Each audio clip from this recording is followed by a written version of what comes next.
pwedeng magawa ng Diyos dito sa church nito. Basta po maging faithful po tayo sa Panginoon. Iwanan ko po sa inyo ay, sabi po ng Bible dun sa Galatians 6 verse 9, "And let us not be weary in well-doing, for in due season we shall reap if we faint not." So, kung hindi ka titigil, meron kang maaani. So, let's be continued, church, and please, alam ko naman, pag-pray nyo ako, and especially yung visa ko, hopefully po ay mag-grant na po siya.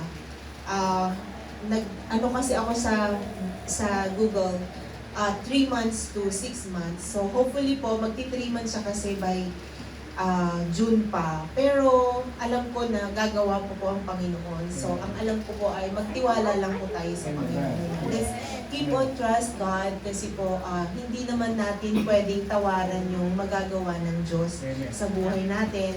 And lalo po sa inyo, church, yon sa mga baguhan, nagpapasalamat po ako.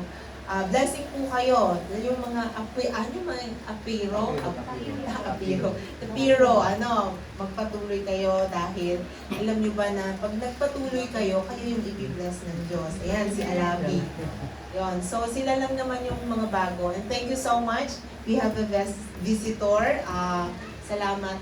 I know you can understand Tagalog, but thank you for attending in the church as well, your kids. I hope they will continue to study in Sunday school.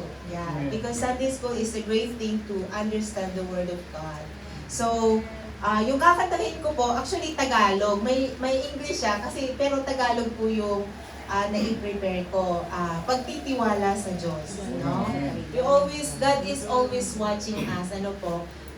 Hindi ka pwedeng magtago sa Diyos. So, just do and keep on trusting God. He will give na lahat yung kailangan mo. So, yung kakantahin ko po ay totoo po siya. God always watching us for 39 years. 39 years na ako'y Kristiyano. Hindi ko ako binabayaan ng Panginoon. Amen. Magtitiwala ako kay Jesus kahit saan, dagat man o bundok,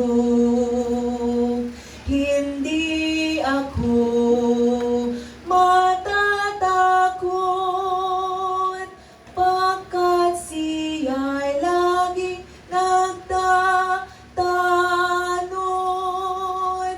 Ako'y magtitiwala sa Kanya sa gitna ng pakikipagbaka.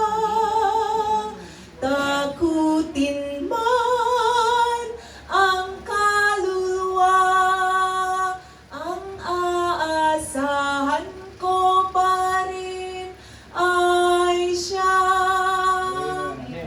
Kung ang rosas Kanyang minamahal, mga ibon pinapatnubayan, di lalo na yaring buhay, iniingatan sa gabit araw. Mapanglaw man, malalim ang libis, sa piling